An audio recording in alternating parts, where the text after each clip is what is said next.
అసలు ప్రభుత్వం అమ్మే మద్యంలో 40% బెల్ట్ షాపుల ద్వారా అమ్ముతారు. మరో 40% ఇల్లీగల్ పర్మిట్ రూమ్లలో అమ్ముతున్నారు. అక్కడే కూర్చోబెడుతున్నారు, పెగ్గుల్లో పోస్తున్నారు. ఎంఆర్పి రేటు గాలికి ఎగిరిపోయింది. సరే ఎంఆర్పి కదా దేవుడు ఎరుగు, ఇదైతే ఇంకా ప్రాణాలను చేతిలో ప్రాణాలకు హాని కలిగించే లిక్కర్ని కూడా లేబుల్ వేసి అమ్ముతున్నారు. ఏం తాగుతున్నారో 3వ రౌండ్ 4వ రౌండ్కి వచ్చేసరికి 5వ రౌండ్లో ఏం పడుతుందో కూడా తెలియదు.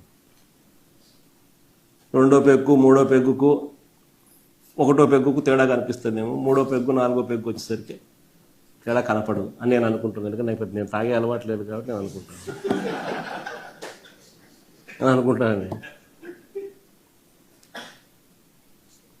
అంటే అంత బరి తెగింపు. అంటే ఎవరినైనా కూడా మనం 3వ రౌండ్ దాటితే ఎవడైనా కానీ ఏం గుర్తుపడతారులే, పోవడమే కదా, పోసేయడమే కదా, పెగ్గులే కదా అని పెగ్గుల్లో పోసేయడమే కదా అని చెప్పి ఇల్లీగల్ పర్మిట్ రూమ్లో పెగ్గుల్లో పోస్తున్నాం. గ్రామాలలో బెల్ట్ షాపులలో యథేచ్ఛగా అమ్మేస్తాను.